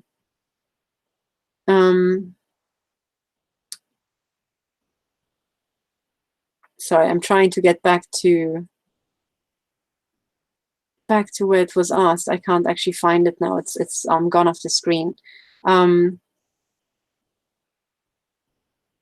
Okay, somebody also said, it is my daughter you mentioned who is so sick. She thinks I'm mad believing the stuff. How can I help her? Well, the way you can help her is, first of all, point her to information, but secondly, you can point her to this page, which I will post in the chat, which is this website about where I'm posting. So hang on, where are you guys? Here. So what you can do is, I hope this link shows up now. Yes. So these are the returned affidavit templates. Okay. So what you can do, let me share my screen and show you. You can point to this website, and this is where all the signed affidavits will be posted.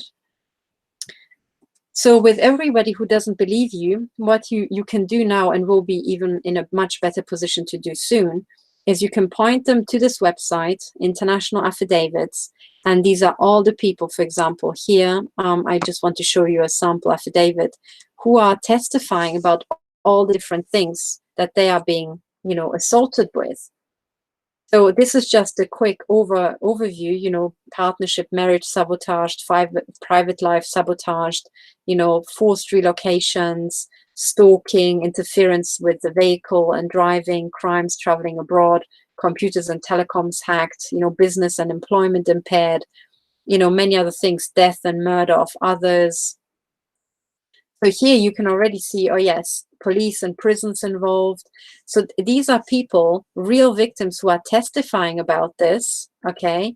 And you can find out since when, you know, have they been affected by daily, literally daily, surveillance activity starting when they leave the home, 1999, okay? So this is one affidavit, and then you can click through here, and these are, you know, a woman from the United States, a man from the United States, a man from Belgium, a woman from the UK. You know, these people have already testified, and you can find their anonymous affidavits here. So you can point your daughter to this page, and as more and more victims, you know, submit their affidavits, this website will be populated, and you can all start proving these crimes to your friends and family, you know. What you also find here is I have now made a little document here, which is me signing, right? Me signing the fact that all of these affidavits that you can find on these websites here have been submitted with photo identification, you know, with a statement of truth that was signed before a person entitled to administer oaths. Okay, because I can't reveal the identity of these people, I had to testify that I have seen ID cards for these people for every single affidavit I've uploaded here. Okay, so if you want to use this in court, you just download this document, and then you download all the affidavits that you need. Okay, so that this is something that you can do for sure. And then of course there's lots of you know, evidence out there. But hopefully you can also point your daughter to ongoing court cases, you know, over the coming months. So more and more information will become clear.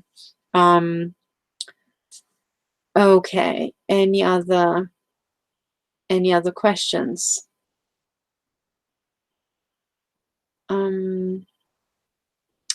Let's see.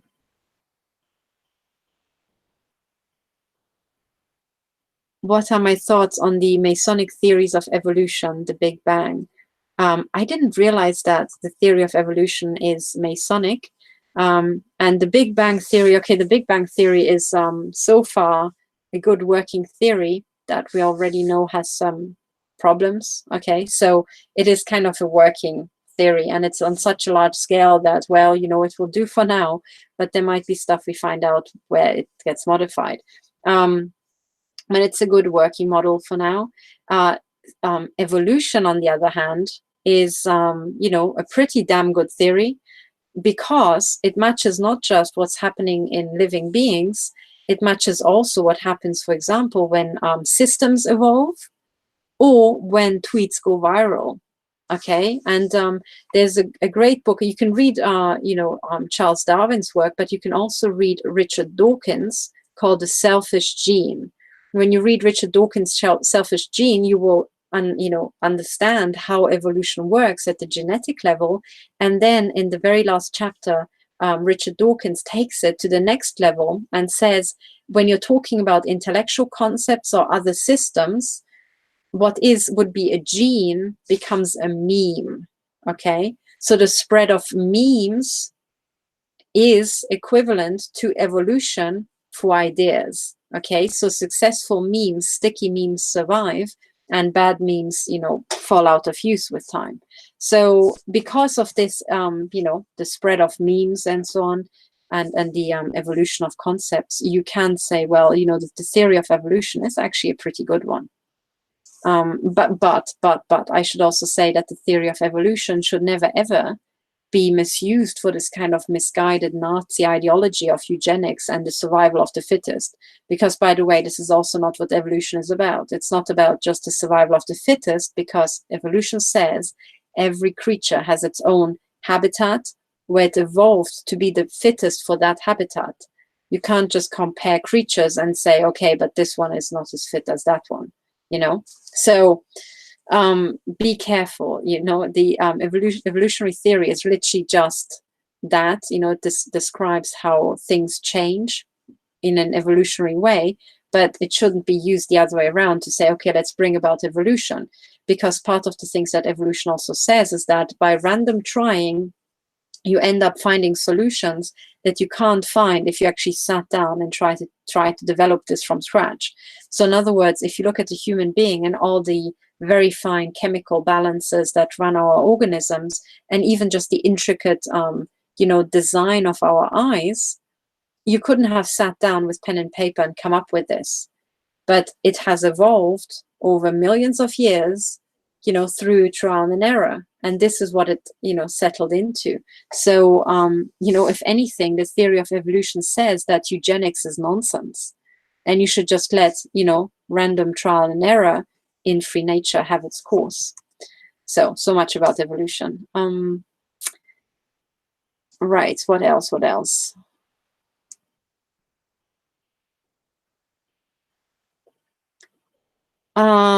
Okay, then what else do we have? Any other questions? Because I have to wrap it up soon, because we are have been going on for, I think, almost 2 hours. Let's see. Are there any questions that you have about how to go about, you know, anything to do with preparing court cases, how to prepare for them? Any questions about the plan I have for 2019, about emergency injunctions, about what to do with your evidence, anything like that? The people who are listening right now, you know, is there anything you want to know? And are there any questions that are really important that I have missed?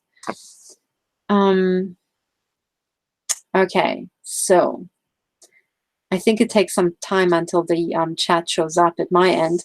But okay, then let me ask some questions. So I've already explained why I would advocate getting emergency injunctions, and why I'm insisting on this order. You know, the tick box survey, that's a new thing. You know, I mean, courts have not been presented with sort of stuff before, right? So this is really novel, but it is fitting the current situation of these vast sprawling crimes. Then emergency injunctions to protect the victims, and then the detailed affidavits with the detailed perp lists once we have some sort of injunctions to protect the victims. Okay, now what we should be talking about over the coming months is, sorry, I'm also kind of reading the chat as I'm talking. So over the coming months, what we'll be discussing is how to prepare evidence. You know, I talked about, if you listen to the plan for 2019, I talked about templates, legal templates that we need.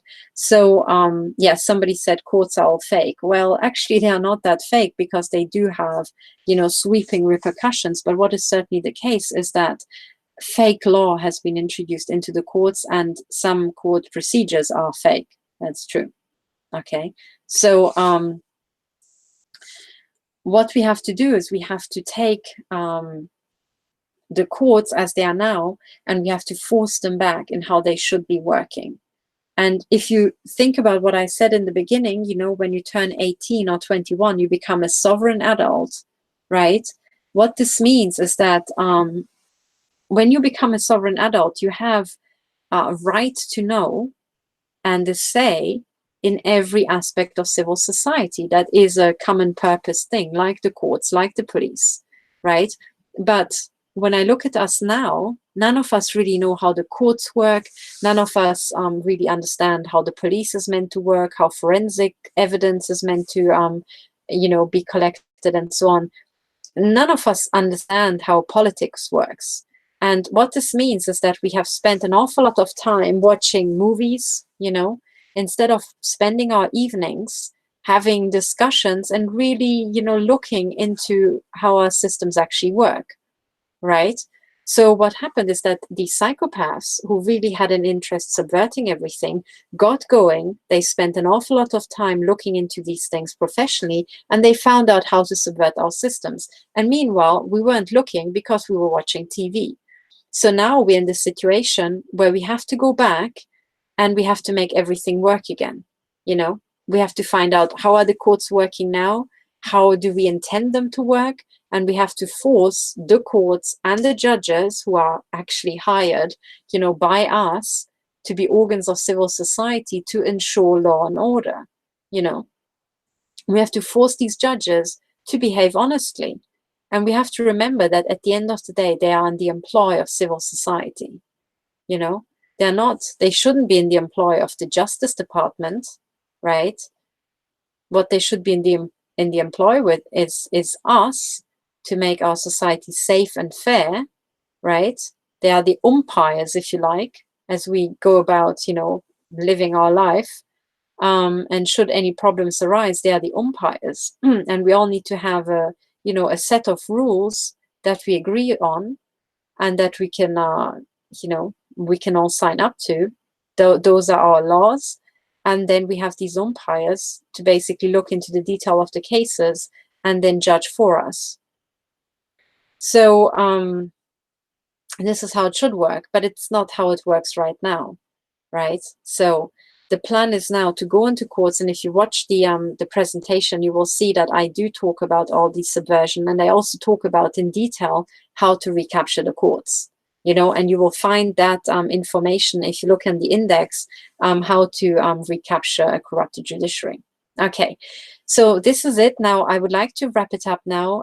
I think there are no more questions. I haven't seen any questions, you know, real questions flash up in the chat. So going forward, I really ask you all, please, please, please start filling out these affidavits, okay? And just once more, so that you know, you can find the affidavit templates if you go to my website, stop007.org, right? So let's just go back and let me just share my screen again, and I'll click my way through so that you can see. So let me share my screen. Hang on. Okay, so what I want you all to do now is I want you to go to stop007.org. I want you to scroll down to the news and click on the first link, which is the affidavit form with the explanatory notes. I want you to install OpenOffice if you haven't got it yet, and please install it first. Do not use Word. Install OpenOffice, then scroll down and download these 3 documents. Then you have the explanatory notes, which are for your file, right? You have the PDF version where you can just click your way through.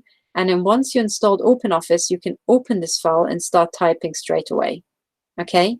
And I ask you all to do this and start filling these things out. If you read the explanatory notes, it explains in great detail what these affidavit templates intend to achieve, okay? So this is it. So in summary, going forward in 2019, I will do away with this raising consciousness and praying and all this sort of stuff. I say very simply, we have a genocide program conducted by our known intelligence agencies, using known intelligence agency networks and Masonic networks. They're using directed energy weapons and, you know, a lot of other horrific stuff like biowarfare agents to kill as many people as they can.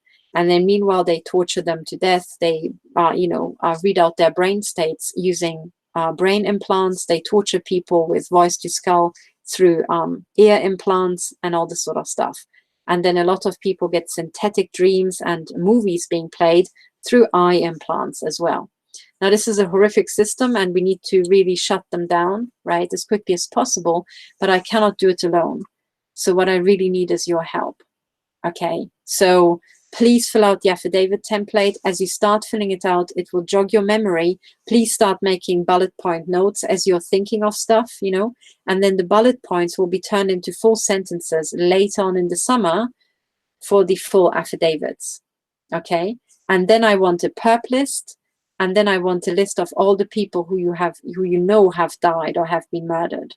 Okay, so that we can start investigating those as well. I want those 2 things, but I want them in the summer. And between now and the summer, what I really want is to go into court and file emergency injunctions for all the victims for the torture to be stopped. Okay, this is the plan. but I cannot get emergency injunctions if we can't convince the judges that this is happening, and I can best convince the judges this is happening if you start writing these affidavits. Okay, so please help me, please. If you want to have this shut down, help me or get going yourself.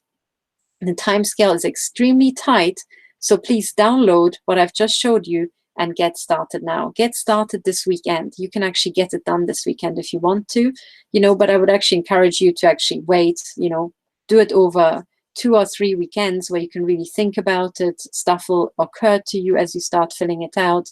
You can go back over it and check it, So please get going now, all right? The other thing I would like to say is I'm going to, as we're going through the process, I will be putting out YouTube videos. You can find me on BitChute. I just have to start migrating my stuff over to BitChute as well and back it up there, okay? So these are the two channels that I will use. I will also post on globalistwatch.com, okay? And so Twitter, BitChute, YouTube, and globalistwatch.com. I'm also on Patreon. You can support me on Patreon, and I really encourage you to do so because I need your help, okay? And then what else did I want to say? Oh, yes. And then what I wanted to say is on Twitter, just like on YouTube here, you have to keep resubscribing because you might be unsubscribed. So now please check down below. If you're watching on YouTube, check. Have you subscribed to my channel? If not, please just hit the subscribe button, because what it will do is if I put out new videos relevant to the court cases or relevant to the investigation, you will be notified about them. So please subscribe, and do the same thing on BitChute. The other thing I would like to say on Twitter, of course, make sure you follow me if you're interested in this. The other thing that's also really important, and this is just not my videos now, okay? Not just my videos, just any victim videos or any videos anywhere, that you're watching, it really pays to keep hitting the like button. If you like a video, it will be kind of bumped up in the ranking. So we can all, use the algorithms that they have built for YouTube and BitChute and these places to start upping, the way these videos are being broadcast. So you know how you're watching something on YouTube, for example, and then a bunch of videos will show up on the right-hand side, in the sidebar. So the listing and the ranking of those videos are, among others, based on the number of subscribers to that video, because they want to show you the most popular stuff. And they're also based on the number of likes that video got, okay? Because they want to show you content that's very popular from people who maybe don't have that many subscribers. So the way you can really promote other victims is if you see a video from a victim, just hit the like button. And another thing that it does is it starts broadcasting to the NSA and GCHQ, because of course they are, putting this under surveillance, but we already know that. But it is also kind of like, an affirmative action. You say, no, I really actually like that. I have seen it in your face. I know about this stuff and I like it. We need to fight back. Because then they suddenly start seeing in their databases, oh my God, these people are starting to wake up. And that's when they start, pedaling backwards. So, stop being afraid of this mass surveillance, use it for your own purposes, and basically be in their face. This is my strategy. So do not be shy, do not hide anymore. And one of the things I'm saying in the beginning of this video I made with the plan for 2019 is I have really seen evidence that we have passed critical mass. What this means is that I have seen now evidence in 2018 based on the type of victims who were approaching me, based on how articulate and, at what professional level they were. I can tell you that all levels of society are affected. There are judges who are being assaulted with directed energy weapons, judges who are chipped, lawyers who are chipped, absolutely everybody, police officers who are being assaulted and chipped. It concerns every part of civil society in America and Europe, but also elsewhere. So this concerns us all. And now the days where this was just fringe and not known are over. They are really over. And I noticed this huge phase transition. It's actually so much fun to see, because as a physicist, I studied phase transitions, at university as part of the university course. And the phase transition is, for example, when water is going from the liquid phase to the gas phase. Okay, so you keep boiling it, you keep pumping energy into it, and then, you know, the temperature increases, and at some point, there's a moment when the system doesn't seem to change. Okay, it kind of goes silent. Actually, you can tell it if you're boiling a kettle as well. Okay, so your kettle boils, or it kind of, you know, you can see that this thing is working, and suddenly it goes silent. And then the next thing is the water starts bubbling and boiling, you know. So this moment of silence is when the system is kind of saturated, and all this all the extra energy being pumped in goes into separating water molecules to create steam, right? That's the phase transition. And suddenly the phase of steam is nothing like the liquid phase. You know, it suddenly starts floating off. That's the phase transition. Now, when you have magnets, you can have polarization up or polarization down. And when you have, you know, magnetic materials, you can change the polarization of a magnetic material, okay? So if by applying an external magnetic field. Now, what happens is if you have a magnet or magnetic material with all the spins in the material pointing one way, and you want to change the magnetization, you need to make the spins point down. You know, or maybe if the spins point down, you want to make them point up, okay? So this is a very good model for the change we are going through now, which is previously when we were in a state where all the spins were pointing down like this, people were uninformed. Now, when you inform them, it's like flipping the spin up. You know, suddenly you have information in your head and you can't lose that information anymore. Once you know, you know. So it's like changing the polarization of people. If you're looking at a society, it's like flipping the spins one by one, okay?